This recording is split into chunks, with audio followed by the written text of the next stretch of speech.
And we are locked in right now. Welcome back, everybody, to another episode of Film After Reading. I am one of your hosts, Allison Salamoni, as always, joined by my wonderful co-host, Taylor Blunden. And again, this week, we are joined by the lovely Torie. This time talking about something probably a little bit more fun, a little bit more sexy, a little bit more, not that the Odyssey wasn't entertaining, but entertaining on a different wavelength. Yep. We are back for another Heated Rivalry episode. This time we are backtracking now to episode 1 and 2. So if you guys remember last time Taylor and I covered Heated Rivalry, we decided we were going to go in book order, not necessarily show order. So we started with episode 3, Hunter and Kip's episode. Still want to make a quick reminder that do not listen to any of these Game Changer books on audio. It is bad. Is in the car on your way to work.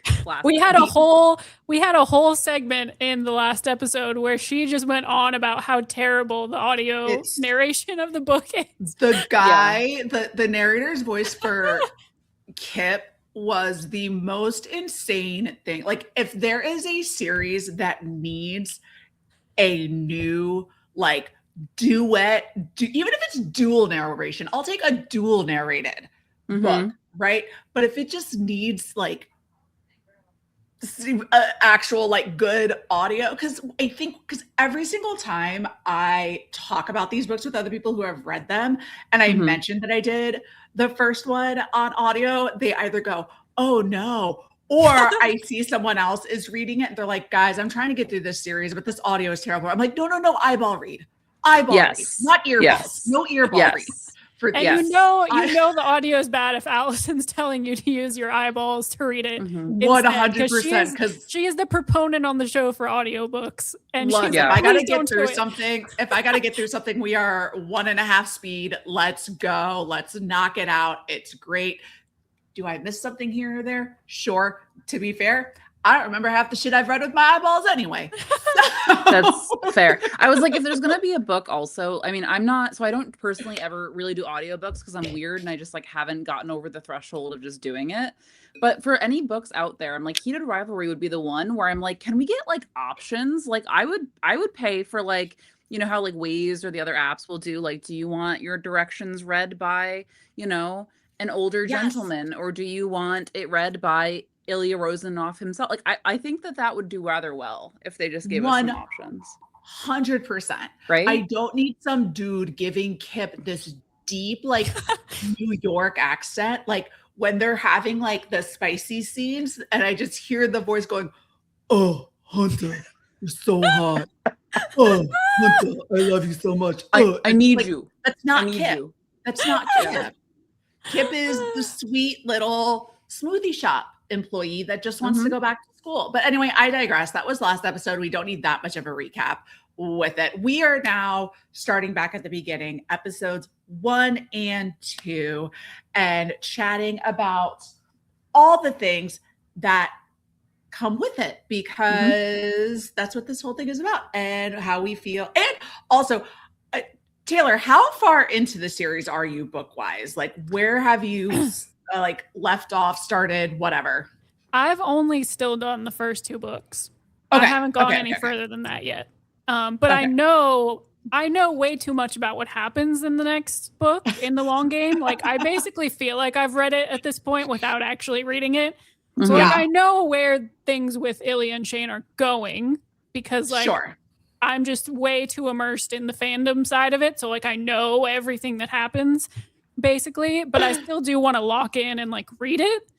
But I basically feel like I've read it at this point, or at least skimmed it. Like, I've done the Cliff Notes version just by being online, essentially. Sure, absolutely. That's like Frank says he's pretty like he thought he watched this final season of The Boys, and then he started realizing that he doesn't think he did. He just like saw the bits he needed to see on TikTok. So Yep. The internet has reached that phase. Really. Yeah. How about you, Torie? Have you read the entire series or like up to? No, so I've only dabbled with like the first book. I unfortunately don't have a copy here, or else I would have like grabbed them as well. So the first book. I'm really not too much of a romance reader traditionally, but Heated Rivalry, I feel like, so the show was like my first introduction. I had no idea it existed beforehand. I didn't even know it was like happening, to be honest. I think I had the classic experience of like, my friend called me one day and was like, you need to come over and watch this show with me. He's like, I just binge watched all 6 episodes and I will rewatch it right now. He's also queer. And so we had like we watched like queer movies and queer shows together, and we had no idea it was coming out, and we're like the primary demographic. And as soon as I like came over and we watched like the first 2 episodes, I was like, this is insane. Cause I had just never seen anything like it. I mean, I'd seen, we literally like that same friend and I watch, like I said, like every queer movie, queer show we can get our hands on, like even super niche ones. And it just was like the energy of it. And I feel like the 2 actors also like not being familiar with them, like added a level of intrigue almost for me. So no, I've only dabbled with the first book, but the show is like what got me introduced to the whole world of it. And I know that there is a whole world of people who are very passionate about it online.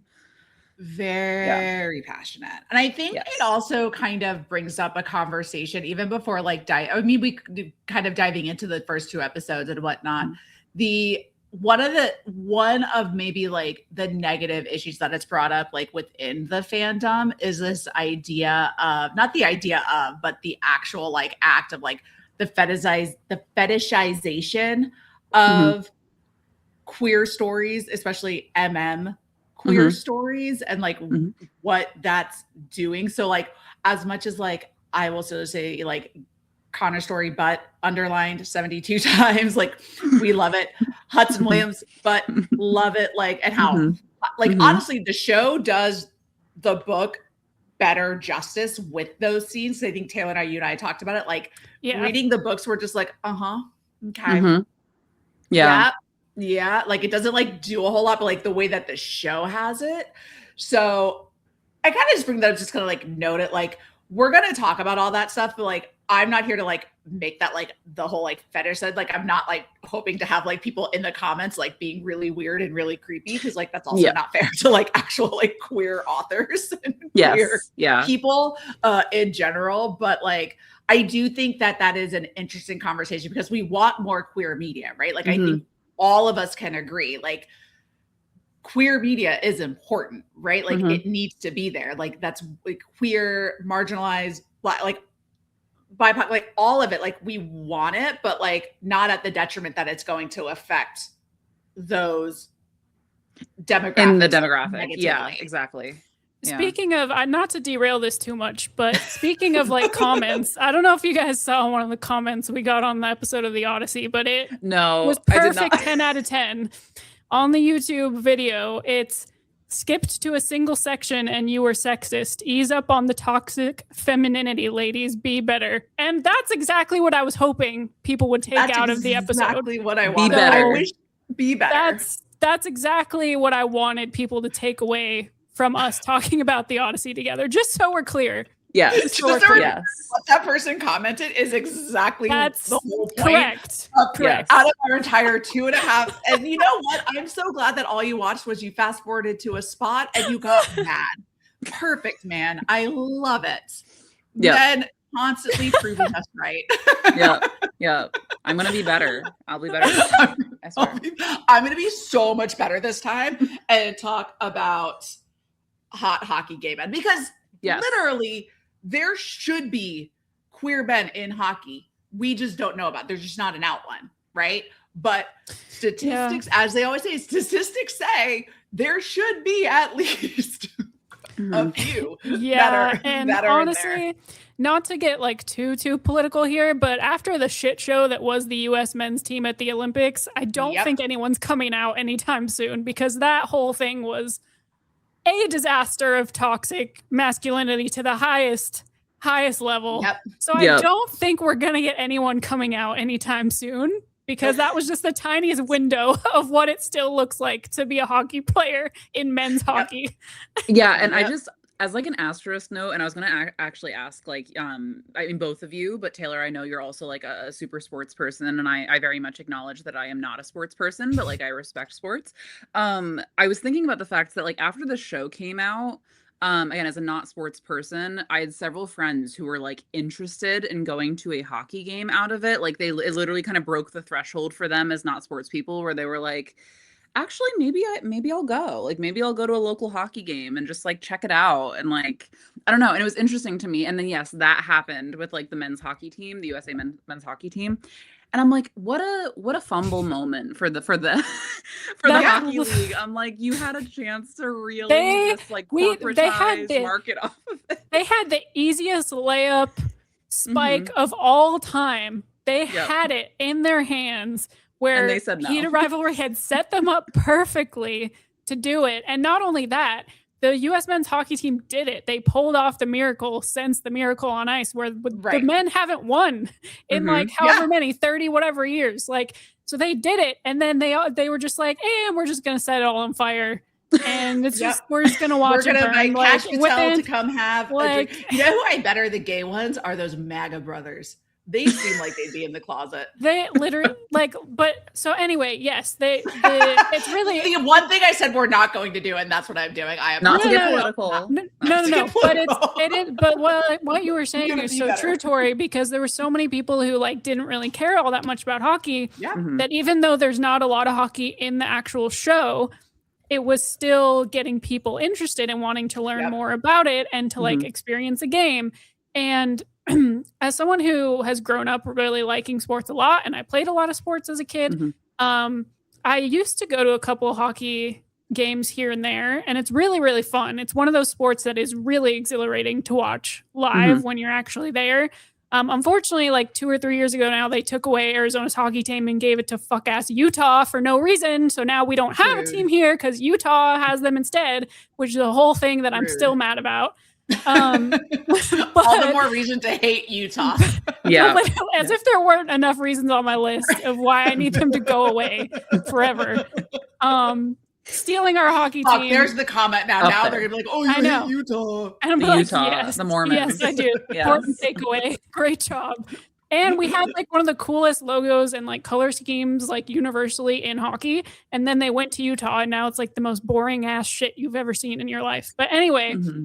So it is a really cool sport to go see live, and it was a really good opportunity for them to kind of expand their fan base.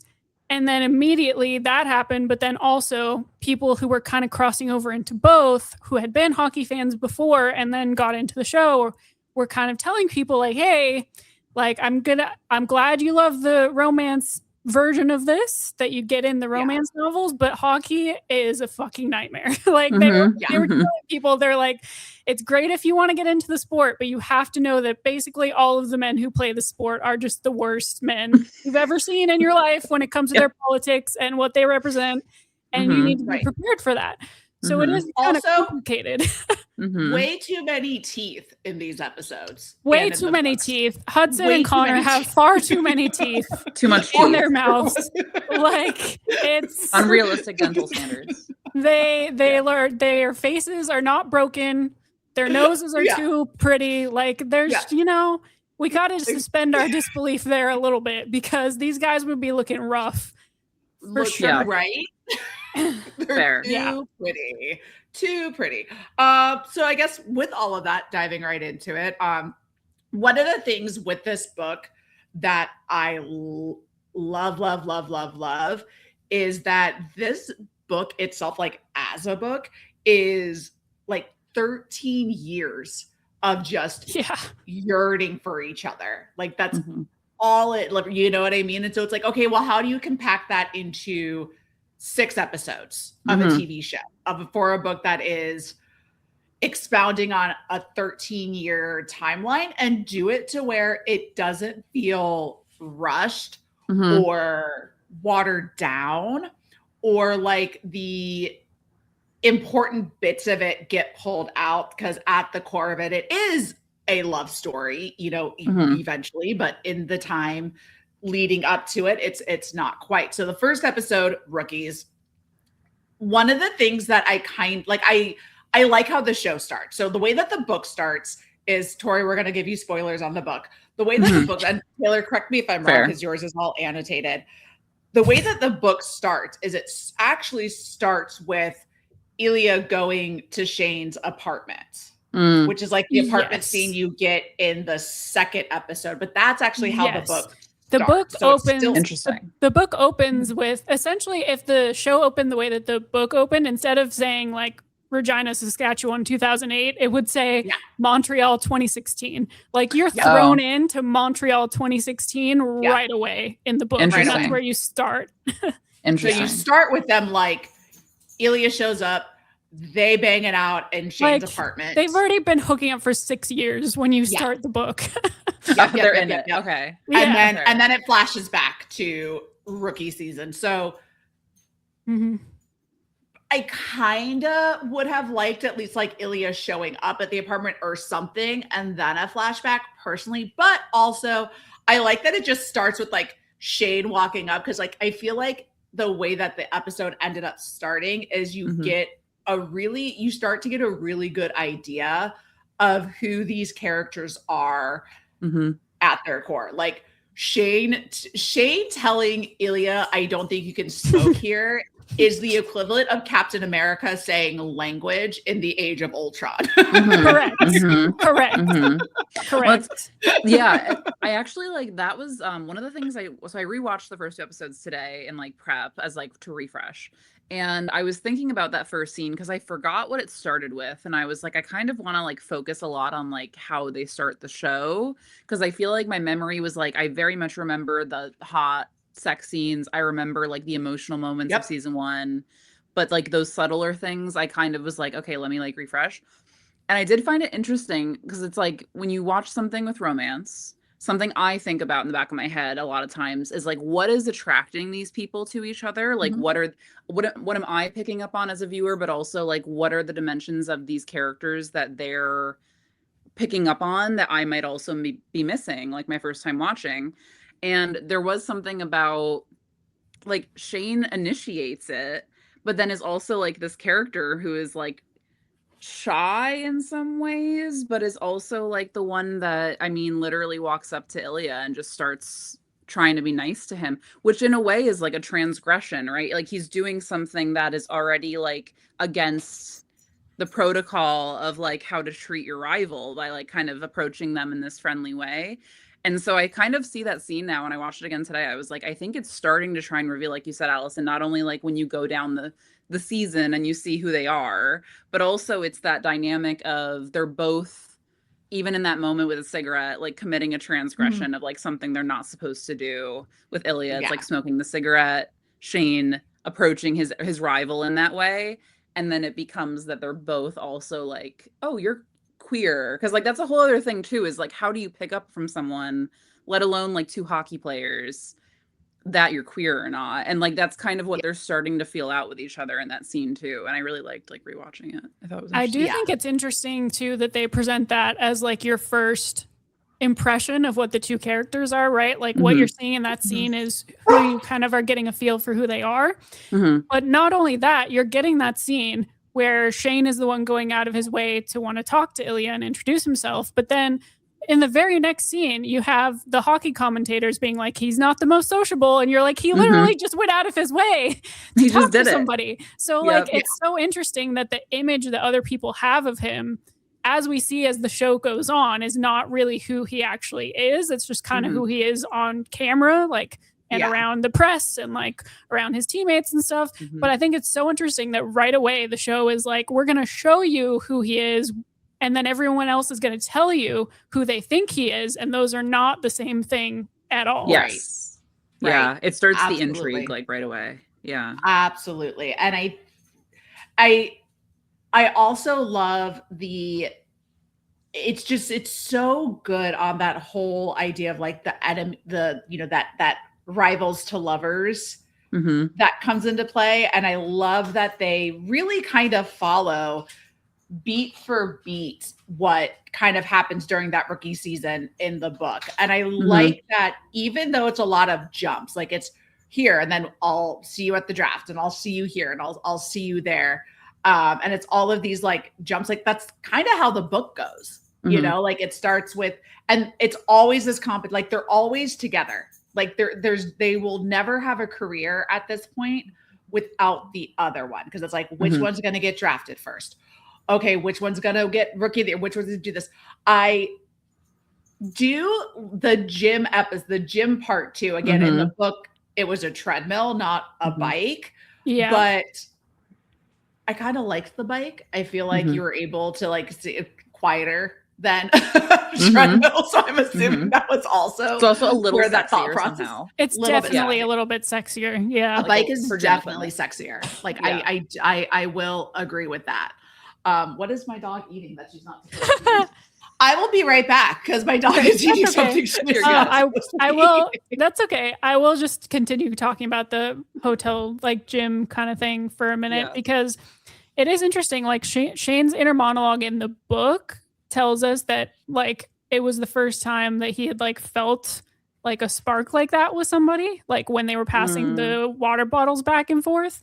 And like how he wanted to touch him and how he wanted to be kissed by him and how it was like the first time that he was like thinking about that stuff and that how he actually, when he gets back to his hotel room, he acknowledges that like he's going to have to live with the fact that he ended his NHL draft day by getting himself off to the thoughts of Ilya Rozanov from the gym, like, which is such a crazy thing to happen in the book. Like because that's what year was that? 2010, 2009 ish? 2009. Because 2008 is the first year. Is the first year. Is that so 2009? Cup. So 2009, which is like a year into the 13-year journey. He's like, ah, shit. All right. Well, here we go. Just gonna be thinking about that connection to him with this day of being drafted for the rest of my career, which is so crazy. It's also interesting too, because sorry, I just want to say one more thing really quick. No, go ahead. And it's really interesting because in the book, we also learn that Shane has a girlfriend that just he doesn't bring to the draft with him, which they don't talk about in the show at all. But he has a girlfriend where he's like, yeah, she's busy, like whatever, she's not coming with. And then he proceeds to be like, actually, this guy though. I'm super interested in this guy. And isn't that weird that like my girlfriend, who I'm not thinking about at all, just like isn't here with me? That's crazy. Yep. Yeah. One of the things that I noticed the second time around watching the first 2 episodes, because you start picking up on little things, is those little touches I didn't pick up on the first time. So when they're in the gym and Ilya sticks his leg out and it brushes against Shane, or when he's handing him the water and like makes the hands touch. I was like, I was like that Leonardo DiCaprio meme. And freaking the wink too that he sends him after all that is diabolical, by the way. That's crazy. Yep. Well, that's it's like that whole, because again, I'm like rewatching that and I was just thinking about like, and the first time I watched it with my friend, I think we talked about this too, because like he was also queer, but I'm like, it's the tension also of like, again, they don't like when you're queer and you're trying to flirt with someone, it's like you don't have the like same. God damn it! I'll be right back again. The dog is like. The dog is like, I'm also here, and I'm also. I think so. It's like you have those nerves in the back of your head of like, am I reading something that isn't really there? Am I making something out of nothing? Like, there's a lot of anxieties that come with it, and I think starting us like early in that episode, or like, because I think the gym scene is like fairly quick that it happens. Yeah, it's like the third scene. That Ilya has to like lay it on pretty heavy, and he does, to be like, no, like. You don't have to have those weird, like, if you're starting to have thoughts of like, am I making something out of nothing? I feel like Ilya's whole approach is that he's like, no, I want you. Like from the point for sure on, because that is one of the things you have to like, the hurdles you have to jump over, you know, for queer people a lot of times is like, are they even queer? Like, am I even picking up this thing? Yeah. And I feel like the gym scene is like, no, that was whatever way you were Shane was gonna make out of it in his head, it was like that was queer, like that was flirting. Mm-hmm. And well, I think there's, sorry, go ahead. I was just gonna say, I think it's just like, I love starting us with that too, because I feel like as an audience, and I was trying to think about that as well, so much in like queer media and stuff, like you kind of have to wait a while for you as the viewer to even start to pick up that there's signals happening. And the fact that the show is just like, yeah, no, from like 10 minutes in, we're gonna be like, this is a queer show. It was just like so comforting for me and allowed me to settle into it quicker. I don't know. I just appreciate the way that they also handled it, because I think if they were gonna have us linger for a few episodes of like, will they, won't they even be queer? I think it would have felt like a very different show. And something about it with episode 1, with that gym scene being so heavy-handed, I think works really well, because immediately then we're all like, oh, this is not going to be like the same sort of story of will they, won't they. This is going to be like oh, they are. and then like from there, what is going to happen? But that question gets alleviated really early, I think, like through the gym scene, where you're like, oh, they are definitely flirting. Flirting is happening. They are drinking the water bottle together. For sure. Yeah. One of the reasons why, one of the things that I love with a lot of the queer authors and like queer romance books that I read outside of like this, outside of Heated Rivalry, but a lot of the ones that I do read and the authors that I have read, one of the things that I love is just everyone is queer. We all know it. There's no trauma. There's no like journey to like this discovery or will I, like a lot of it is like, it's just these stories of like queer joy and like that it can exist without like the trauma side of it. Now, do I understand like why the book is written, this book is written the way that it is? Yes. But I also like that, like, it's more of a situation of like, Elia knows who he is and he just does not give a shit, right? Like he's like, penis, vagina, I don't care. I like it all, as he kind of says. He's done a little bit of everything with everyone because he is a dirty little boy. But like Shane, who has this whole, poster child of like the golden boy. And like, not only that is like, he's not just this incredible hockey player, but he's also, because they mentioned it, when with the draft, that like, this is going to be huge. The specs are going to be great with like the Asian community. It's just like openly the old white man being like, you're our token Asian and it'll be great. And you're just like, that sucks. But also playing into the time of the world, because this is technically playing into like 2009 and like just how all that kind of builds with it, but it still feels like it's a self-discovery journey without having to tie in trauma and you know what I mean? And like that he had to work to get to this relationship to be accepted. Like like one of the things that I love about these books is when like in Game Changer, when Hunter came out, his team was like, oh, and like your point, like, and I feel like that's something that I appreciate that a lot, at least in the first, again, I haven't read the other one, so I'm sure there's going to be other things that come out. Allison, buckle up, my friend. Oh no, at least these two, everyone's been nice about it. So I'll at least go with that. Allison, all I'm going to say to you is the long game and season 2 are going to wreck you, my friend. Probably. You are going to be wrecked. Probably. They just started filming season 2 today, by the way. Everyone was posting on their stories. I saw that the paparazzi is like feral at the mouth, and I'm like, oh god, they're gonna have to like build walls around the set. Thoroughly, we're gonna have like all the fun little whatchamacallits. One thing that I did want to say too, just kind of about that, where it's like this book and this couple is very much like, it's not that they're dealing with any issues necessarily with like each other when it comes to like the main conflicts. Like their communication is terrible, but it's not that, their relationship is really the main conflict. It's the fact that they're hockey players and that they're famous hockey players and that there are all those external like expectations on them that are the problems. And especially like talking about the gym scene and how Ilya is kind of a lot more open about who he is and what he wants, at least when he's in America. He does that, but then you also have to remember that like, even though there's a lot of toxic masculinity in sport and hockey in particular, like there's also a lot of weird like homoeroticism in sport that somehow like the really straight players are like fine with like joking around with.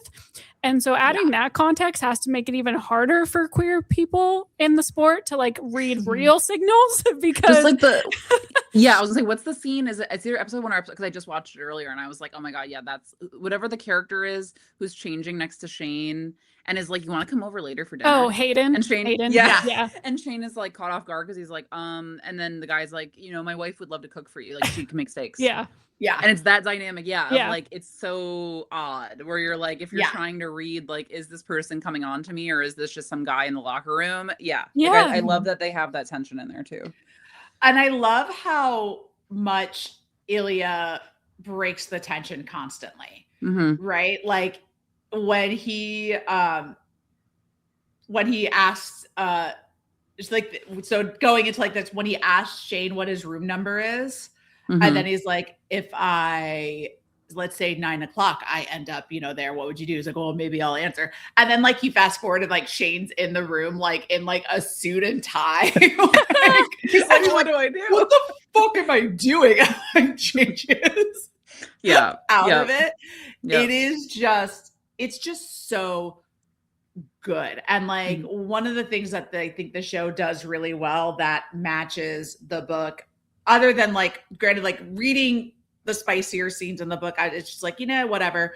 But like watching it in the show and just like the choice of like, there's no music in the background, especially when they first start hooking up. There's no, like, it is just quiet and still. And like, this is what it is. I think those choices are so smart because that's what you're going to focus on.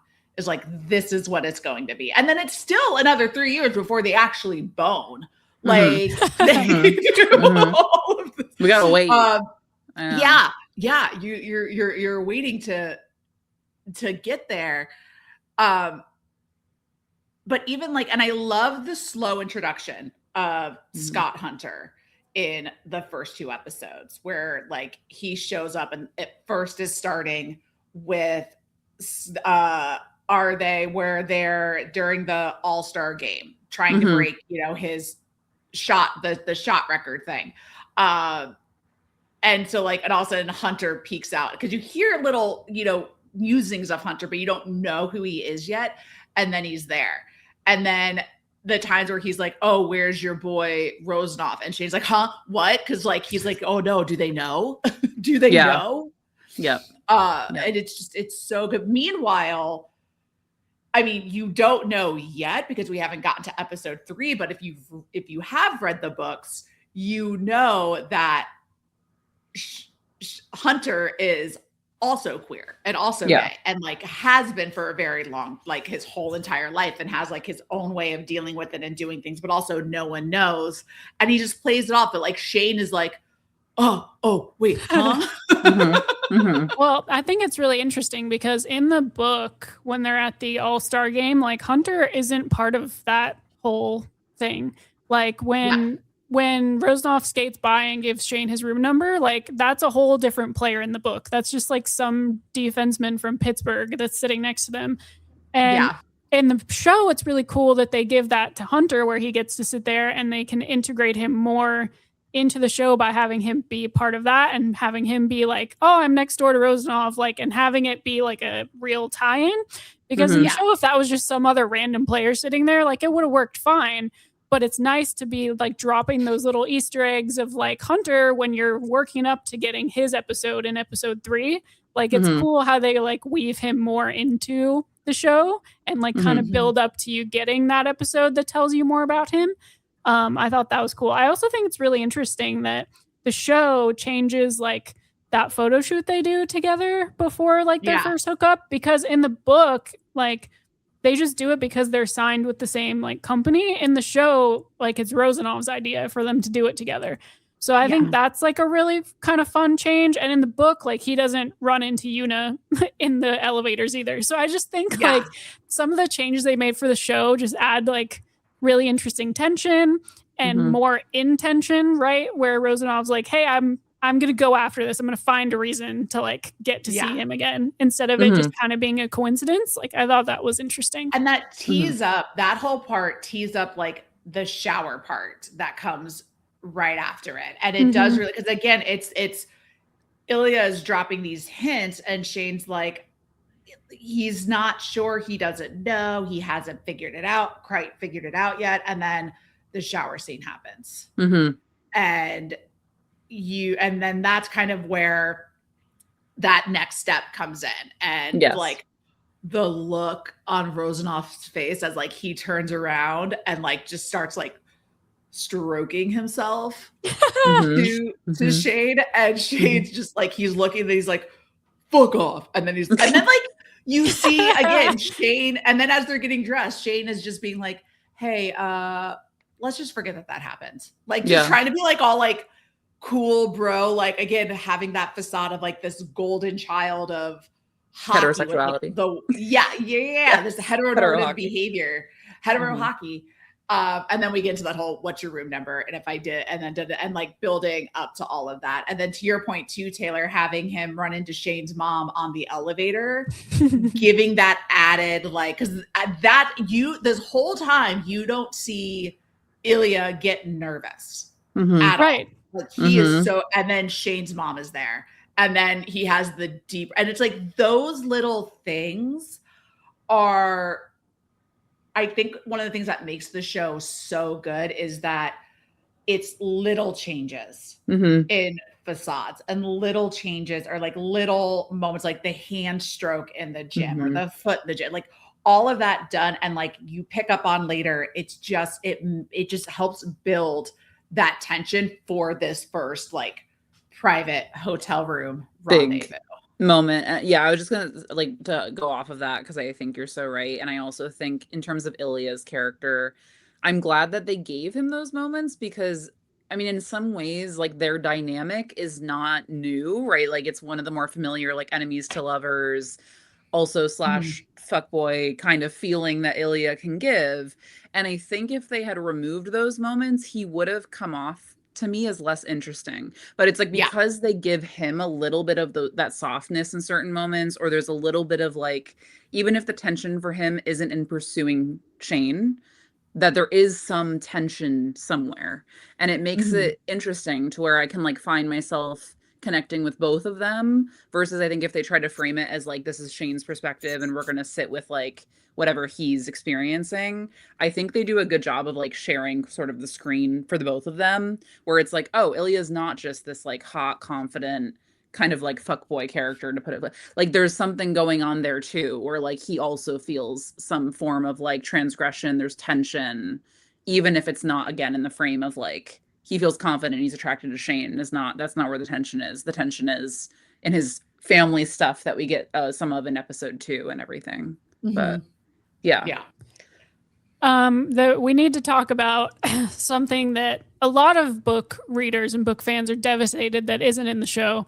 I understand why it's not in the show, and I think they do a good job of like navigating around it and making it so you don't really need it. We got to talk about the sex condo, the sex building that's in the book. The sex condo?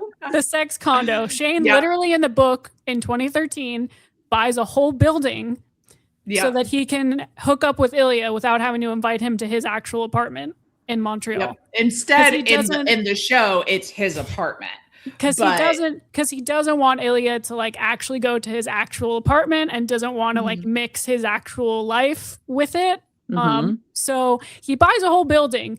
And he does what any of us would do. What any of us would do. He buys and then in the book, he like tells himself that it's just like a smart real estate investment, and it's definitely not just a sex building, but it's definitely. And he's definitely going to also redo the second unit in there so he can rent it out. Yeah. Which is why he really bought it as an investment, but they're using it. Yeah.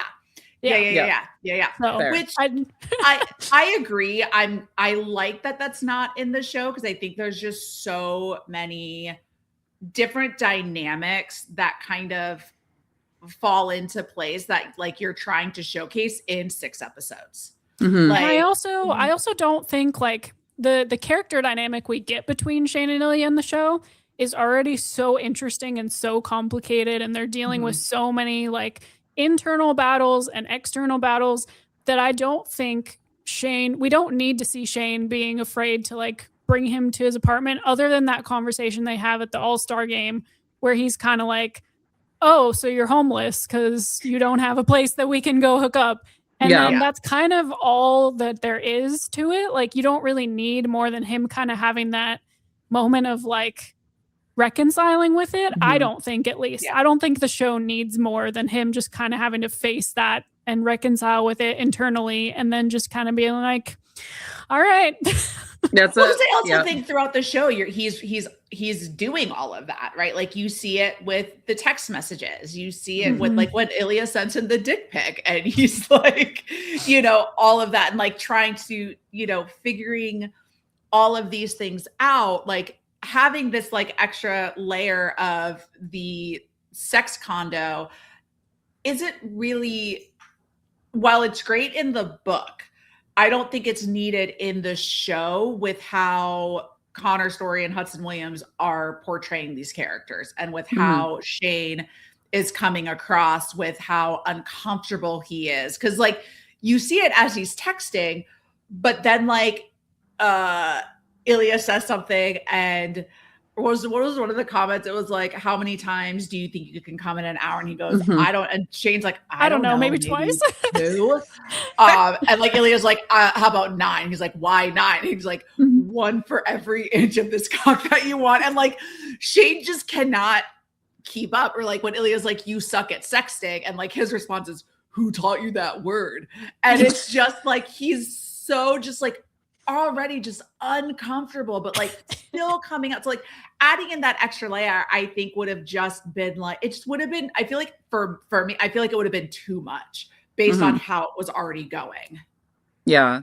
I mean, because I think they get us across, like, I feel like at least my view of like Shane's, like his conniption, if you will, to use the old word, is he doesn't really know who he is, because like his parents and the people around him are very satisfied with him sort of just doing whatever they would like him to do. So he's like, he knows, like, he plays hockey, he does his thing, he's good at it. Like, he has that dimension of himself, I feel like, where it's clearer. But then in terms of who he is outside of hockey and like even his own sexuality, I feel like largely, even from the first 2 episodes, I feel like I got enough backstory where I'm like, oh, this is someone who hasn't really had the chance or time, or someone he met who was actually curious about what he wants as as a person, that he largely has probably been in a background where he is very pampered and pampers himself, which at some levels is fine, but there is something in him that has not formed because he's been kind of led along as this like, very uncomfortable, but like proficient, gets his bills paid, yet does not really know why he's doing any of it, other than that the people around him tells him he should. Yeah. Yeah, for sure. Yes. And then of course we get to the end of the season and the announcement for Rookie of the Year. And this time it goes to, I love that it's always this whole first year is just back and forth, back and forth, back and forth, back and forth. And then it goes to Shane gets Rookie of the Year, and then they're on the roof. And again, like, you're just met with Ilya, you know, they start making it on the roof. And he's like, we can't do this here, we're in the public. And Ilya's like, so what? And then it's just like, and then it just ends. And like, that's literally what it is with the end of each season. Like in the book, it's just like all done. Cause he goes back, Ilya goes to Russia because he still doesn't live here yet. Shane goes back to his life, and like, it is what it is. But it's just like the perfect culmination of like what these first like year to 2 years of this like 13-year journey is going to be for the two of them. Yes. Yeah, it's interesting too, because it's like that conversation that they have on the roof together is so indicative of like how much they're not actually talking to each other at all.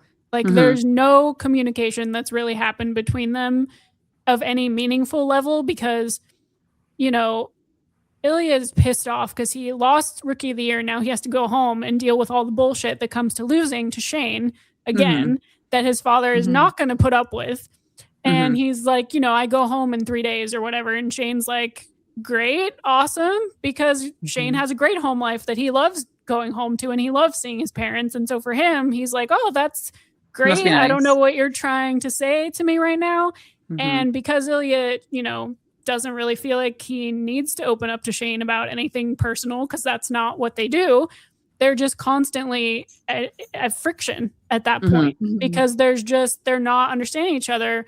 So then it makes sense also for Shane to be like, what? Like, you lost an award. Like, what's like, we're competing, we're rivals. Like, that happens. I don't understand why you're taking this out on me, why you're so mad, like why this is a big deal. Yeah. Like, I just came up here to talk to you, and you're like, so that conversation where they're really not saying anything to each other because they just are communicating so differently, and they don't understand each other yet, and they don't really know how to read each other. Like, the way that then it just ends with them just angrily making out, and then again not being on the same page about it. And that just kind of ends because the season is over. Like, I just think it was such a great way to end the first episode, to just show you like, yeah, they're great. Like, they have great compatibility, but they are not talking to each other. They're not on the same page. They're not even trying at this point. Like, Yep. And then, Jesus Christ, what's my hey, I'm busy. Why are you being a menace? She's like my own little Ilya Rozanov. She's a little menace. Like, she's like, I need to go play hockey. Literally. Like, do you want to be the star of the show? Yeah, I'm talking to you. Okay, anyway. This is so off the rails. I don't even know what we're doing right now. Yeah, now you're here. Episode 2, Olympia. Yes. So now we are going into the next season. We're going into I feel like what I love with this episode is you definitely get more of Ilya's story and like his family dynamics and where he's coming from with everything. I also love in this episode when they go to hook up in the hotel and Ilya is about to bone with Shane, but they can't because he's hunters on the other side of the door. And to break the tension, when Ilya's like, have you ever done this before? Are you scared? And she's like, no, I'm not scared. I'm trying to tell you, I use a dildo. And then Ilya meets it with, instead of like being like, okay, like Ilya meets it with like, what color is it?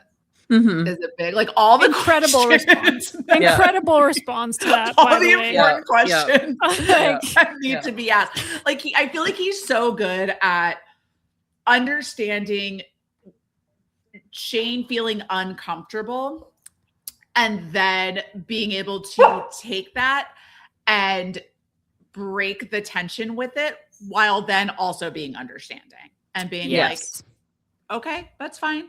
Where are we going then? And like going from there in with that capacity. He's like, all right, well, fucking 2 weeks. Yeah, it's really interesting how like, you get to that point and it kind of is like already a change from what I literally just talked about, where they're starting to learn how to read each other, and he knows how to read Shane, at least in the intimate situations. Like, he's very good at this point at reading how Shane feels when they're together having sex or hooking up or, whatever it is. He can read that side of him very well, and he knows how to make him comfortable and break the tension. And when he looks at him and is like, Hollander, you're having a panic attack. He knows that side of him. And I think it's so interesting because you watch Shane interact with all the other characters, around him, all the other people in his life. And it doesn't feel like anyone else is really like reading him accurately. Like, they all kind of what I mentioned a while ago, like they see the version of him he presents as a hockey player and when he's on camera and when he's like talking to the press, and like his parents see the version of him that he wants them to see. And there's nobody really like reading him actually, which is such a fascinating dynamic. No, I think like all of that, like that's, I think like for me, that's also, I think the intrigue with their dynamic in general is like like, at least from my perspective of viewing it, I never felt a sense that Ilya was ever off in reading Shane's level of like comfort. Like he always had an ability to understand when something was like actually like not something Shane wanted versus when it was something that Shane wanted, but it was like other opinions were coming into the room through Shane's like worries, like where the anxiety was not based in anything about himself. It was like the perception of, we're out on the rooftop, what are you doing? Like, why would you text me before a game? Like, it was always these things that are not really based in like things he cares about. Like he wants to kiss him on the rooftop. He wants to, you know, sext him and have fun and go play hockey, but he's so geared to being concerned about, well, what if, and what if, and what if these people see us? What if he's in the other room? What if he hears us? Like, and I think that adds to their dynamic where, again, it doesn't come off as, I think ever that Ilya is like a fuckboy, even though I think, again, it's like it rides the line of like he is confident. And I always think of what we've seen in other movies and shows where so often they can fall into the dynamic of like this person is kind of domineering the situation. And although Ilya does in a lot of instances, again, it always feels tender in the moments of like he can read Shane accurately, like you said, Taylor. Yeah. But, yeah. Absolutely. And I think too, with all of it, again, what this show does so well is I feel like you get bigger emotions from Shane and his body language and how he acts and how he reads things and all of that. So you can very well see how he is. And with Ilya, it's smaller. So like when they're supposed to be in Montreal in 2 weeks because of the game, and like that's when they're supposed to meet up, but then it snows. But Ilya's sitting at the airport next to his teammate shaking his leg and really like he really wants to get out there. And his teammate automatically just assuming it's because there's a girl that Ilya wants to get with. And he's like, whatever, you can go find someone here. It's not that hard, you know? But again, that's one of those moments where Ilya's like tough guy facade is kind of broken. But it's done in a small way versus Shane is always like jumpy. It's like someone's like, hey, and he's like, oh, they're gonna see that. It's like, you know, cartoonish, like dropping the phone and like, oh, you know. Yes. With Ilya, it's very much just like these little things, but other people can kind of pick up on it, but they don't realize what it actually means, if that makes sense. Yeah, a lot of Shane is very, very internal. And a lot of Shane is very much like you have to pay attention to what his eyes are telling you or what his really minute like facial expressions are telling you. With Ilya, he's very expressive and he's very loud and he's very like physical. And so it's really those like smaller moments that you miss and that you like really have to look out for that will tell you, because everything else is just so like big and loud and distracting with him. Most people aren't paying attention to those like little tells, but they're definitely there if you're looking for them. Okay, and can we talk about specifically my favorite scene from the season, which happens in episode 2, which is kind of the ending when they're in the like, is it technically a penthouse? Is it Shane's apartment? Yeah. Okay. It's like after the like whole like I feel like the party sequence happens and everything, and they're like in their suit and ties, but then it's like when they're back together.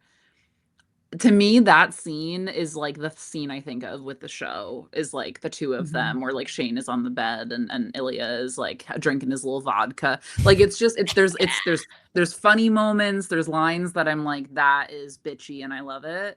And it's like one of the scenes where I feel like really clicked the show for me, where I was like, oh, like this is, because again, I'm not normally a romance person. Like I can watch it, but I don't usually find myself where I'm like, this feels very memorable and I'm going to think about it a lot. But that scene to me, not only like the two of them, and I feel like as actors, that's where I was like, I'm very interested in what these two people are bringing to the show, but also just the tenderness, the way they like cut away during their sex scenes, like other ones other than the scene, but in particular, it's like every time it goes to a black screen, I was like, oh, they're gonna pull us to a different scene now. And then it's like, nope, we're just getting they're begging this way now, and now they're in this position. We're staying with it. Yeah. I think you both feel about that scene in particular. One of the things that I love between that scene and then the first time that they actually have like full-blown sex is in that first time you have Ilya constantly, or not constantly, like consistently asking, is this okay? Are you okay? And because it's this first, and he knows that this is the first time that Shane is with a man. Not that he hasn't done dildos or whatever, but like it's the first time that like he is with another man. Now, so you're getting that. So like it's still hot and heavy and like going at it and everything, but there's moments of Ilya showing his care and how not necessarily like gentleness, but like understanding the importance of this moment by asking, are you okay? Is this okay? Are you still good? Because he knows that this is different. A thing for Shane. Yeah. For Shane. Yeah. Fast forward to this part at the end of the episode where he's trying to be like, what the fuck, Rosanov? And they're sitting there and he's telling Shane to touch himself and to do these things. And Ilya's just really good at like pulling Shane out of his shell. And then he does it again where he breaks the tension. He was like, you want to know what it felt like? And, you know, and Shane's trying to be like, oh, he's like, what? And Ilya just goes, holding the cup. And like the pop at the end with that P. He knew exactly what he was doing with that shit. And he broke that tension. And then it sets it up. Now we're getting into like, this is what this relationship is going to be for the next setup. Like, this is where we're going to be. This is where it's at. This is because again, Ilya hasn't been talking to Shane because of the shit that happened at the Olympics with his dad and what had happened in Russia and everything. And he's now like cutting it off because he has all of his own things, but Ilya's also never had anyone that he could really rely on to talk to about any of it. Yes. Until now, you know? And so these dynamics just kind of keep happening. I think for me, as much as I do love the scene up in the penthouse, I think for me, it's the scene before that really clicked everything into place for me when they're in the bathroom. And for me, that scene in the book is horrible. That scene in the book does nothing for any like character development, it does not move me at all when I read it in the book. But in the show, I think it harkens back to kind of what we've already been talking about, where Ilya knows how to read Shane really well in those moments, because they start off the conversation with him, you know, just kind of smirking at him and being like, all right, we're in the bathroom. Are we going to like hook up? Like, what's going on? Like, kind of being the normal, you know, playful, smug version of himself. And then he sees how upset Shane is. And Shane is like, dude, you haven't talked to me or answered a text from me in 6 months. Like, I'm over this shit. Like, what the hell do you want from me? And it's the first time he's ever really had Shane talk to him like that about that kind of situation where they're hooking up. And so, you know, he clocks that, and you can see his body language and his face immediately change when he realizes that there's something else going on here, that this is not just them hooking up in a bathroom. Like, Shane's actually genuinely upset about the situation and is like, not like they're not on the same page. And Ilya knows that he has to like really carefully navigate the situation because he doesn't want to open up genuinely. He doesn't really want to talk about it, but he wants to make Shane comfortable like he always has done. So he goes up to him. He like kind of is teasing him, but is also like being serious about it, like more serious than he was. But he's teasing him. He's saying, you know, like, oh, you're so boring. Like, is your boring genetic? Like the New Yorker, like making all those kind of jokes that are breaking the tension, but he's still like locked in on trying to see how Shane's responding to it. Right. And he's very much trying to keep control of the situation. Like he always does. But you can feel that there's a shift, like something has shifted there, because suddenly like part of the wall came down because Shane was upset. Something personal was going on. Like there's a realness to it that had never like really been there before, just from an emotional level. And him, like in that scene, I think Hudson in particular, like his acting as Shane in that scene really gets to me, because you can see like how gone, like his eyes are glazed over as soon as Ilya like goes up and kind of like starts getting up into his space and like really engaging with him and really talking to him. Like that boy is gone, and he is like locked in, and he's pulled into this, and you can see that he's giving in. Like he doesn't want to give in, but you can see in real time him giving in. And you know, when he basically is like, you know, if you want me to suck your dick on this dirty floor, like you've got to ask nicely. And he asks him nicely, and he's like, no, you got to ask nicer than that. And then he does, and he says, no, here's what's going to happen. You're going to go and you're going to sit through the rest of this boring award show. And, you know, maybe if you win, like you'll get what you want. If I win, this is what's going to happen. And he turns it back to the thing they're familiar with. He turns it back into their rivalry, and he brings it back to a comfortable place. And as soon as he leaves, you see how like devastated Shane actually is about the whole thing, because he turns to the mirror and looks like he's about to cry. And to me, that scene was what really had me going, all right, now things are getting really interesting, because Shane is clearly, whether he wants to acknowledge it or not, feeling way more than he should be. Like this, he's actually getting invested where he's mad that he didn't hear from Ilya for 6 months, and he was hurt about it. And you see Ilya, who wasn't thinking about it like that at all, has to then acknowledge that. And then it changes something in their dynamic, because then you go up to the penthouse, and as like fun and sexy and like cool as it is to have it be like a different thing that they're doing, that's Ilya consciously putting space between them after what just happened. He is, again, he's sitting in the chair like 10 feet away from Shane. When they do have sex, he's like face down, like they're not looking at each other. Afterwards, they're sitting a couple feet apart. Like Ilya's not looking at him. He's just drinking, you know, his vodka. And every time Shane tries to ask him a question or start a conversation, it just immediately Ilya shuts it down. One word answers, like doesn't want to talk about it, and then doesn't even look at him when he's like, "Oh, I need to get some sleep."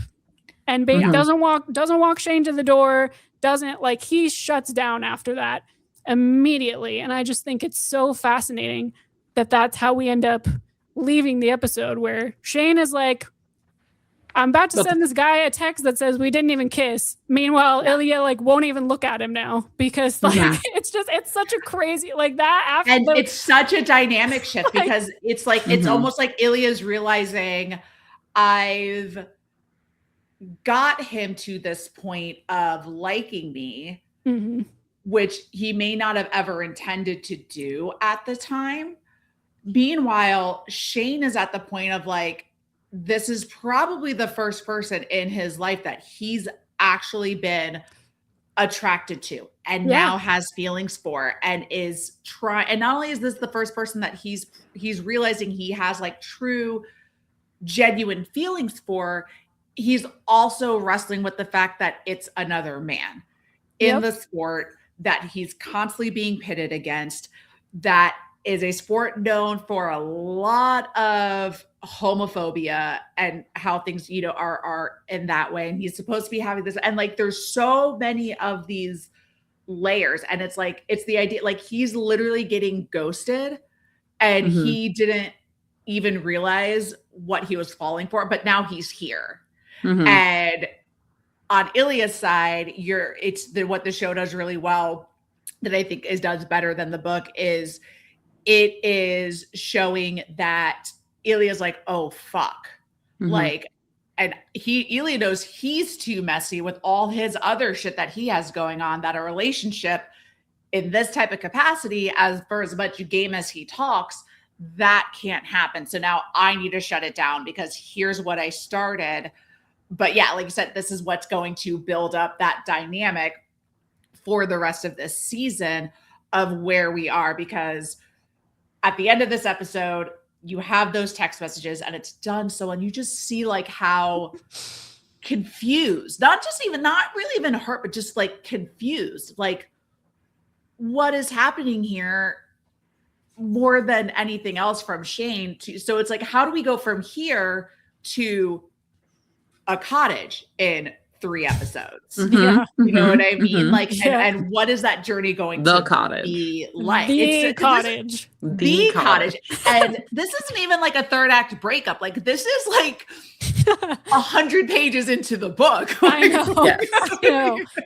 I know. Scratch the surface at this point. Something else I wanted to mention too, just because I think it brings such an interesting dynamic to the show, especially in the 2nd episode when we get to spend more time with Ilya, but then going forward in the show as well, is if you read up to this point in the book, just to where we're talking about, like through these 2 episodes, if you read up to this point in the book, they don't mention Svetlana at all. She is not a childhood friend of Ilya in the book. Like, I think it's so cool that the show gives him this childhood friend who understands him, understands his sexuality, like knows that he hooked up with Sasha, knows who Sasha is, like knows what it's like to deal with having the dad and the brother that he does, because she's also like the minister's daughter, and she understands the hockey world because her dad was also a famous hockey player.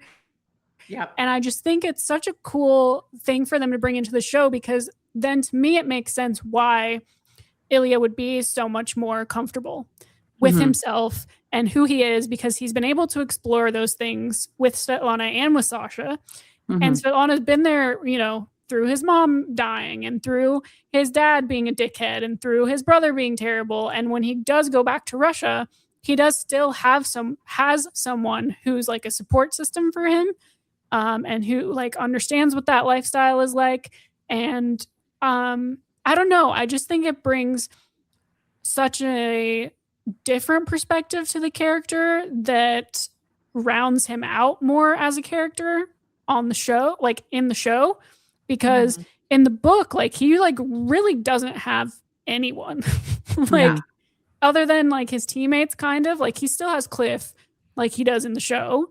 Yeah. But I just think adding Svetlana as like a bigger character in the show brings just like a really cool dynamic to it. And I'm fascinated to see what like her storyline is going to be in season 2, since like that's not, again, like the book, she's just not as big of a character in the book, in the 2nd book. But yeah, no, I think it was such a cool decision. Yeah.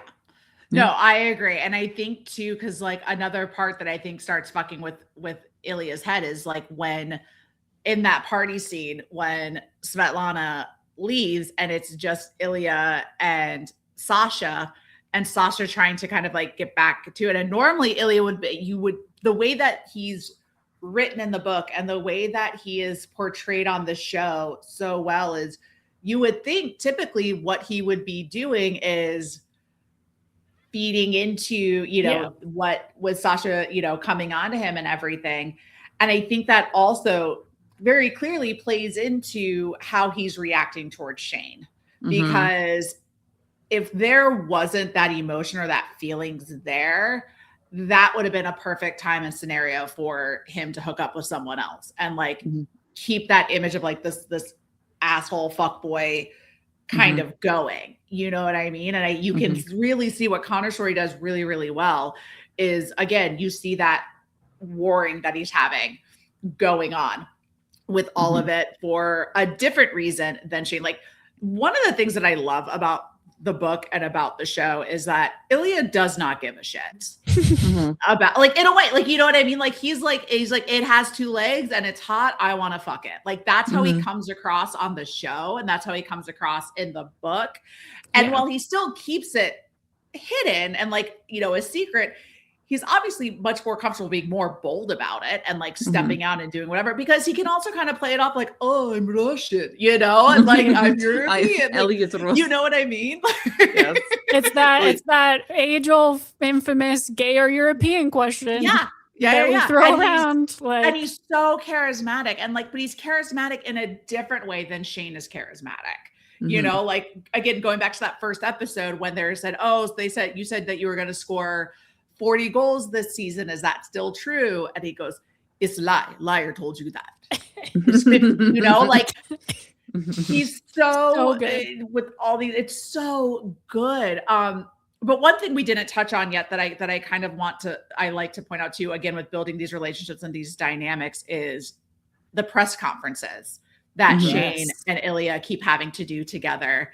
And in that moment, you're starting to see a dynamic forming outside of just a sexual relationship, because Ilya, even though he speaks English, it's clearly not his first language. So you can see how uncomfortable he is getting with how these questions are pelted at him. And his vulnerability that he shows is he nods and lets Shane talk for him and then agrees and then does his funny thing. And that's also what happens in the book. And I think both are like, it's written, I think like that in particular is written well in the book, but is then amplified even more with how well Hudson and Connor play off of each other in that moment. For sure. Yeah. Their chemistry is so great together just across the board. Cause obviously we talk about the intimate scenes and stuff and they're great, but just like generally whenever they share scenes together, their chemistry is really, really good. And in that scene, it's just the way that they're able to both be so subtle with their acting and still get the point across of like how big of a moment that is when, you know, all Shane has to do is kind of glance over and see how uncharacteristically Ilya is behaving. He's fiddling with his tie. He like doesn't automatically jump to answer. He's kind of like stuttering for a second and automatically he knows like something's wrong. And I think it's cool too that through the visual like language, obviously that we get with TV is you get to like see them tapping each other's toes under the table. And that's kind of how they're, you know, doing their nudge thing without anyone else being able to see it. That is just such a cool like moment that we get to see them building like their relationship outside of you know, the intimate moments that typically is what we only really get to see outside of them being on the ice. So I think that moment was done so well. Yeah. That's one of my favorite moments of those episodes is like those moments with them together publicly trying to work through and like be there. Cause like, again, you have Ilya trying to fuck with Shane every single chance that he can get to make him visibly uncomfortable. But in the moment where Shane could do it right back to him and really be like, yeah, Ilya, what do you think about, you know what I mean? Like he really could like kind of give it back and do that. Like he steps up to like help him out more. And because he knows that like, this is where he doesn't get moments of Ilya being vulnerable that much at this point. So now that we have it, Shane is showing how good of a human he is, even though he has all of these other things that he's working through. In this moment, he's like, it's now a time for him to be there for Ilya instead of the other way around, which I thought was just done so beautifully.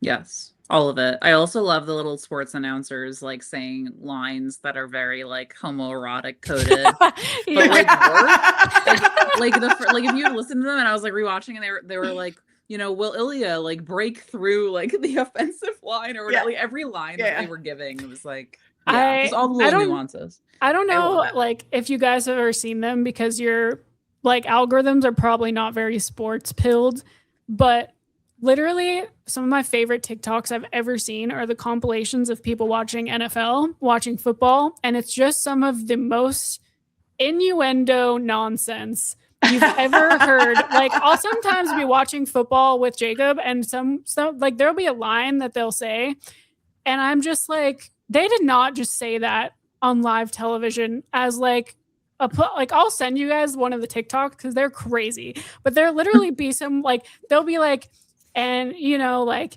he's deep down in there and he just keeps coming, and it's like, what are you talking about? We're watching football, like please. Yeah. But that is such an accurate thing for like people who watch sports. You watch that on the show and you're like, yeah, they will just say the most diabolical shit with a straight face you've ever heard, where they're just like talking about football and they are so straight that they don't even realize like the words that are coming out of their mouth, and it's crazy. Love. Yes. All that. Yes. I always love when like a sports announcer says something and I can always pull it. That's what she said. With it. It's always always my favorite. So good. Yes. So good. So good. So yeah, I think with this show, I think that they are doing justice to material that is good for what it was when it first came out.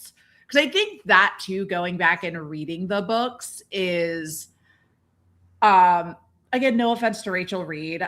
I love what she's doing I love the fact that we have, more queer, like we need more queer romance. Like it needs to happen regardless. But it's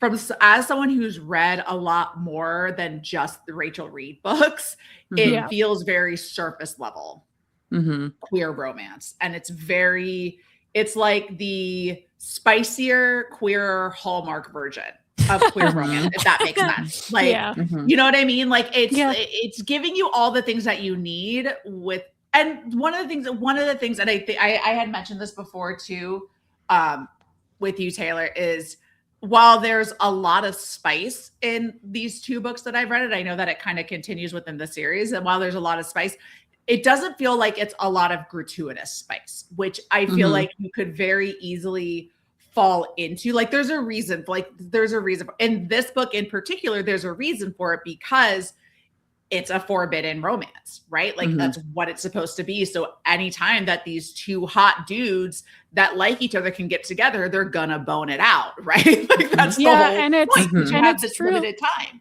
Truly, at the beginning of the book, at least, or through most of the book, at least, it's the only time that they get to like communicate with each other.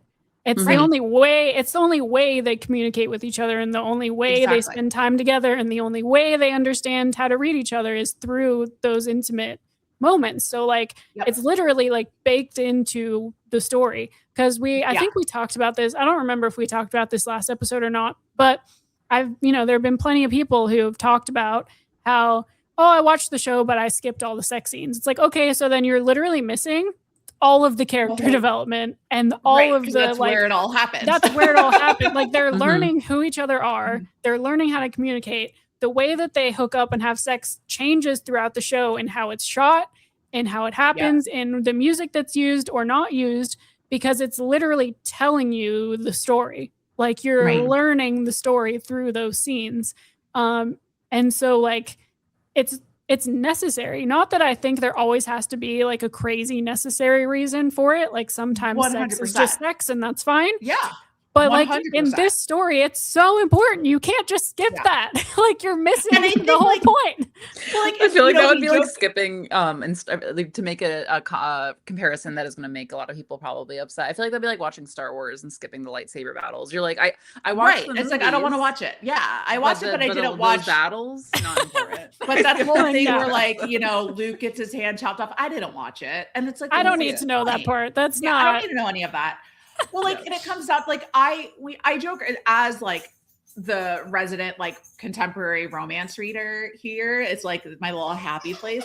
Like we joke around, and of course she gets the squeaky toy. Jesus Christ, this dog. I am so sorry for this episode, guys. I'm overstimulated right now. She's like, she's like, I have opinions too. But I joke around and we talk about how it's smut and it's this and all of that. One of the reasons why I love romance books so much, and like what people just who degrade it as like just smut, just spice, just this, what you're actually getting in a lot of it is healing. You are literally I don't dabble in dark romance. Like that's just not my thing. And that's fine. Like there's a place for people that love it. And a lot of the reason why dark romance gets written is it's the authors and the people, the audience that are reading it are healing through their own trauma. And so I'm like not saying like, but like that type of romance is not my thing. But so when I say that to say this is like every time I'm reading a romance, there's consent. Like we're not just, but like we're talking like we're having safe. So like we're doing all of this stuff. And it's always something that's where a connection is happening, whether it is happening in the first 10% because it's a one night stand start into like forced proximity. We come back together, second chance kind of thing. 2, I just finished reading a book where they didn't bone or do anything until 78% in. I loved it because we had the tension, right? Like I love all of it because it is a part of the story. It is, it's, and if it's there, but also if it's there just to be there because it's a part of the story because this girl is super freaky and we have a why choose and everybody's boning everybody, like, cool. Love that for you too, because you're an adult and you can do whatever you want to do. Like there's a reason it's there. And if you don't like reading it, that's fine, but don't be an asshole and degrade it because you are uncomfortable with the fact that it is an orgasm on a page, or it's 2 men, or it's 2 women, or it's 2 men and a woman, because we don't.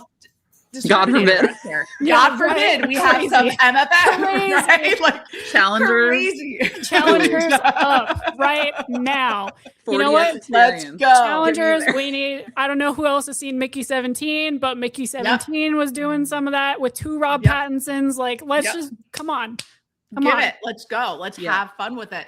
But it's like, but again, that's one of the best parts about romance is that it is furthering a story in so many ways. And honestly, letting like the idea of just like consent and safe sex is so important in general. And like, that's always like literally, there's a genre of romance where that consent doesn't happen, but that's another topic for like for that's who read that genre, and that's okay. Yeah, that's not the lens that you need to view these books through, because that's not what this is, you know. Right, right.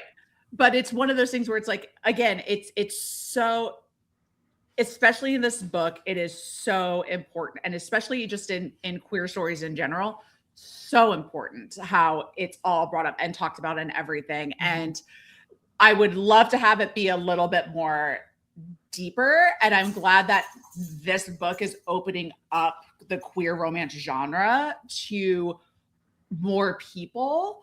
But I also wish that it started the conversation more of like, queer romance can have its day and have its thing without all the XYZ trauma that comes with it, if that makes sense. Yes. So that, where it can just be fun things. That's it's like the I love reading a book where it's a queer book and they're all in this neighborhood and everyone is friends and everybody's gay and everybody's happy, and there's not a whole like will they won't they of it because they don't know if there's like they just know, like it's true, like the 2 main characters look at each other and they're like, you're a lesbian, okay, you're gay, cool, you do, like they just know and they just go for it. And I'm like, I love that, because you deserve happiness too without having to like come out and do all these crazy things. It's the dream world, the fantasy. It really is. And that's the reason why we read books. Yes. See, I'm a lot like Torie, where she was talking at the very beginning of the episode. I definitely wouldn't have read these books without the show. Right. I do read romance, but I'm a lot more like picky usually about what I read. And I loved the show so much that I was like, you know what, I'd feel like I just kind of like need to read the books, because I wanted to kind of see like the source material of where the show came from, and knowing that we were going to be getting another season and it was going to be delving into like other books and other characters. And we talked about this when we did like episode 3. But I like don't really vibe with how these books are written personally. Like I don't think there's necessarily anything wrong with them. I just think kind of like what you were saying, Allison, they're very, very surface level. And they're just kind of not at like the level that I like to read at a lot of the time. 100%. And that's, that's fine. Like maybe that just means that a lot of like the contemporary romance genre stuff we get like isn't really for me. Like I find ones once in a while that I love, but normally I'm just kind of like, but this book, again, I think it's fine, but the show means so much to me, and I'm so glad that we got the show and that the show came out of it. But like I like this book and Game Changer, like the one before this, I have such a hard time like retaining any of it because I just like in my mind, it's just like I can't. Like, I'm just thinking about the show because I think the show was so well written and I love the version of the characters we get in the show. And then I'll read one of the books and I'm just like, this is just like, I can't, I'm not retaining any of it. It's not like, I don't know. It just doesn't click for me the same way for sure, when I'm reading the books. Like, I don't know what it is. The books itself to me are 3-star, 3.5-star reads. And that's not bad. That's middle of the road. It's a book. Like, it's not 1-star, ew, disgusting, get it out of my face, never let it like be near me again. Like it's 3.5 stars, you know, for read. The show and what the show has done for these books, infinity stars for what Jacob Tierney and them are doing with this show. And again, but we've also talked about, I think it comes back to, it is romance written by a woman who, I mean, I can't say that I know or don't know if Rachel Reid is in the queer community or if she is queer, but it's still romance written by a woman at the end of the day. And I'm not saying that you can't do that because Adriana Herrera does it. And with her Dreamer series that just all got re-released. And that's a lot of romances written. That's 3 romances written by a woman, but those are, I literally, with the 3 that I've read at this point, I've cried at a certain point in each of 3 of those books because they're just written so beautifully and so well, and everything with building into it, this world that she's built. So like it can be done. I just think at the time when Rachel wrote these books in 16, 17, 2019, things like that, I just think that it was written at it because like if you look at the original, I don't know if you've seen, Torie, the original covers for these books before they got reprinted. Yes. I mourn that we lost those covers to the current crap. Like what the hell is this? To cartoons. Yeah. But like, so like when these were written and how they were and when they were written and the covers that had them for, like they were written for the purpose to be spicy, to be seen as spicy, smutty books. I don't think she wrote them with the intention to end up where we are now. No, I don't think so either. It's the dream to have that happen. But now that we're here, I'm intrigued to see what this next book that she's writing. Yes. I'm intrigued to see how that writing changes, if it changes, if it differs from how these ones are written, now that there's such a microscope and lens, not just on her individually, but also on like queer romance as a whole because of what this show has done. And you and I talked about this last time, Allison, but I'm going to bring it up because we have Torie with us now. So I feel like I have to reopen this. I have to reopen this again, where the first book in the series was literally adapted from Steve Rogers, Bucky Barnes fan fiction that Rachel wrote. So Scott and Did you know that, Torie? Are Steve and Bucky. That's why Scott is blonde on the cover. So this whole like universe, and one of the players on one of the teams that's mentioned, I looked it up last time. I'm not going to look it up again because it took me forever. On the last one, I looked this up because I thought I was going crazy. I thought I misremembered it. But one of the players that gets mentioned in the first book is who ends up on the same team as Ilya, I think, or at the same team as Scott, is also Thor. Like a stand-in for Thor. Like their characters, like all of these characters were like MCU like adjacent characters in a fan fiction, and that's where this all came from. So, like originally in the book, Scott is tall and blonde and has blue eyes because he's Steve Rogers. Like, but my point being, not that this is always the case, but a lot of books that come out in the romance genre that were adapted from a fan fiction usually are a bit more service level because they're not characters that are being created from the ground up, and they're not universes where the world building is happening from the ground up. So I just think it's really interesting. And again, that's not always the case. And I feel like definitely not always the case now because it happens a lot more in publishing now than it did back when this book came out.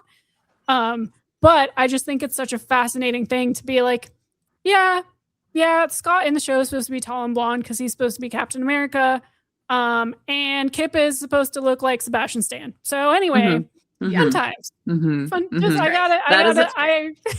That is amazing backstory. And yeah, I was to shout out like I will say like fan fiction is the stuff that like for me as again, like not to shout out my age again for another episode, but it is the first encounter I ever had with like romance. Yeah, anything, me too. Whatever you want to call it. 50 Shades of Grey was a fan fiction of Twilight. Yes. I would like watch a movie. I'd be like, you know what? And then I would Google if there's fan fiction, and there always was. And that as a teenager, that was my dabbling.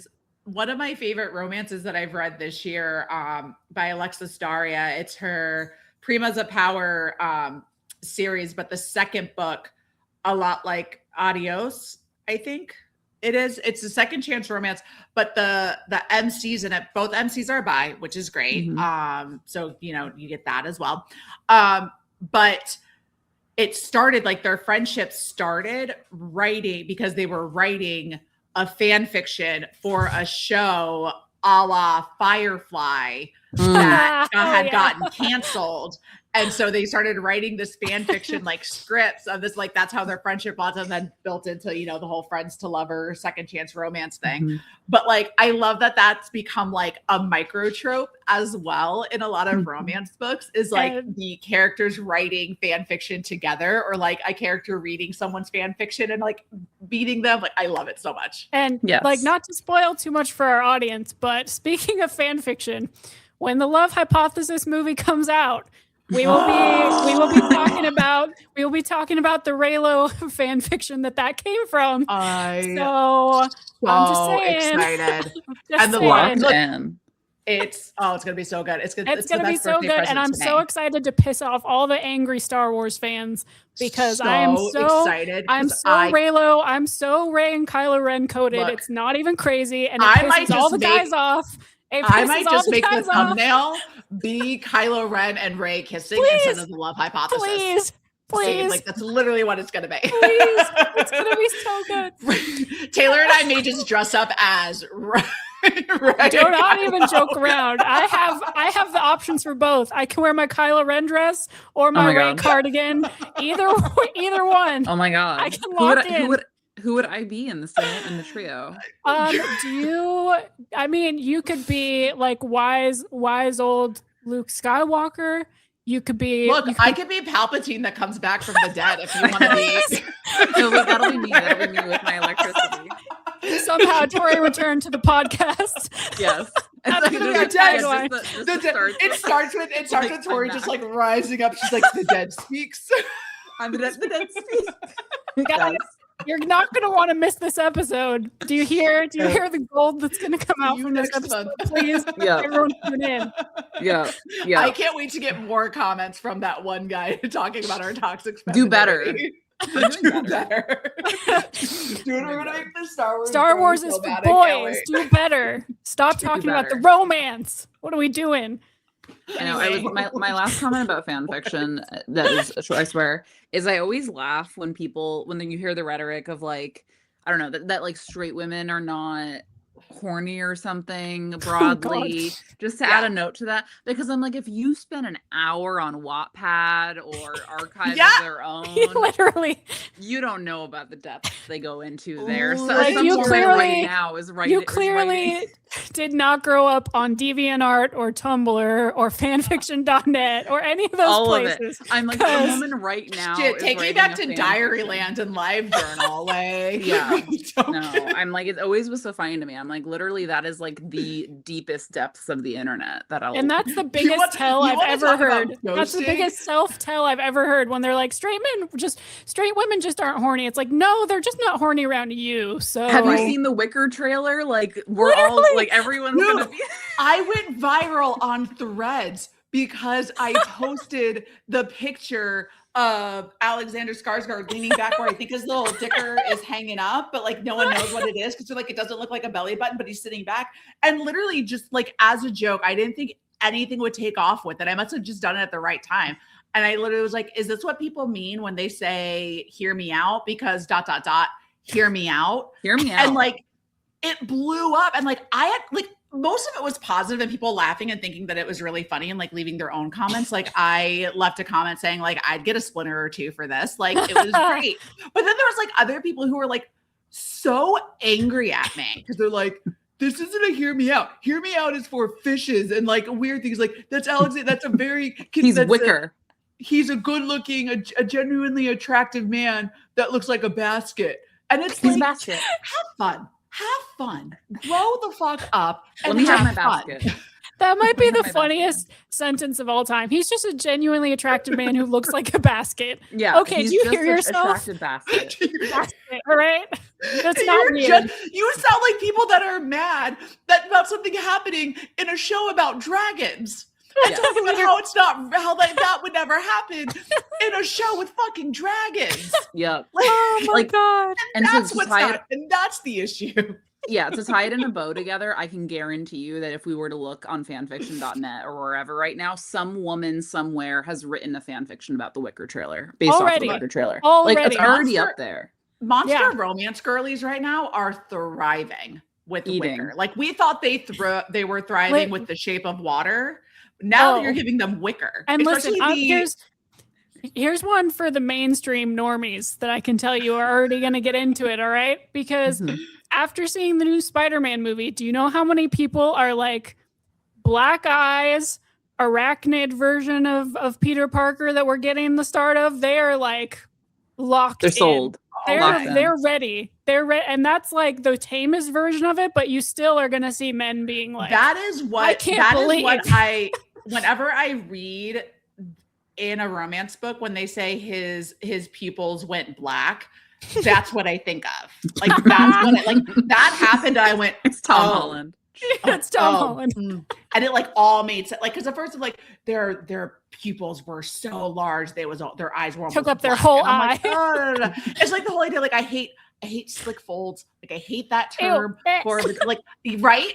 Like there's like I love my romance. I love my spice, but like there's things that everyone has like their ick, right? Like there's certain things bad. Like. I hate, like, it's going to sound so bad, but I hate when they're like the pre-cum. I'm like, oh, I don't want to hear it. Like, I don't like, that's not like, no. Give me like, if you talk about like, give me the Wicker or a moisture or like, yeah, exactly. But like, so it's like, everyone has like their like icks with all of it. Like before I'm like, they're black, their eyes were almost black. And I'm like, oh, whatever, fuck it. Just bone already. But then I'm watching Spider-Man and I watch Tom Holland's eyes go black. And I'm like, you know what? You're like, what? All right. I take that back. I take that back. Take it back.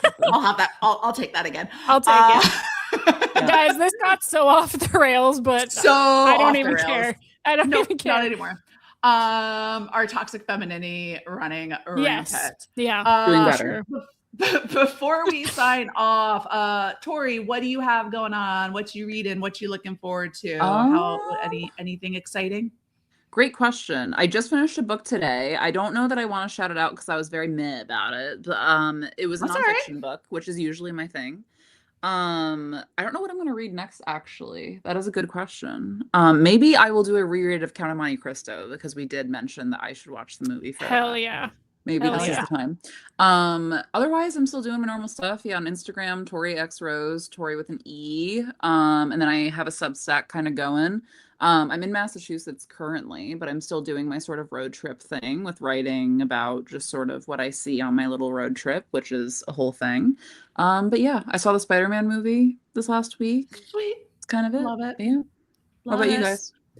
I've actually watched a couple things this time, which is I feel like I know. So I watched the first. I'm getting there. So I watched the first Captain America movie as part of like my really slow Marvel rewatch that I'm trying to get through. I got up to the first Captain America movie, which no matter how many times I watch it is still one of my favorite MCU movies ever. Like it's just so good. It holds up so well. Yeah. Like it's just incredible. So I rewatched that. I'm trying to get better with catching up with like 2026 releases because I've gotten really, really behind.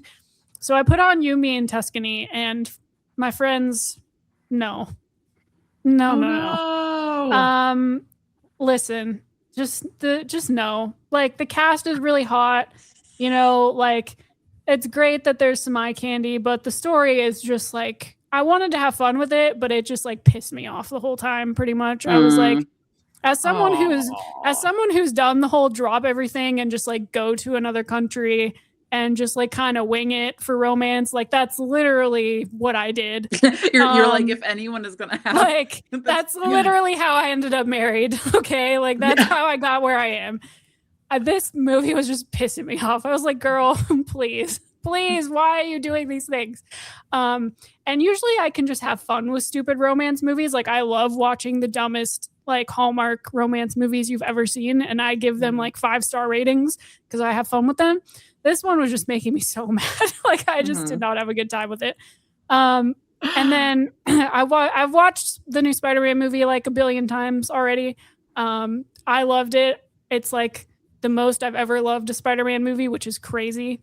Yeah. Because I just like didn't think it was possible. Because I grew up with the Tobey Maguire movies, love Andrew Garfield to death. Like, so I've always enjoyed Spider-Man's. I've always enjoyed Spider-Man movies, but like this one, I was like, oh, now we're cooking. Now we're getting somewhere. Now we're getting somewhere.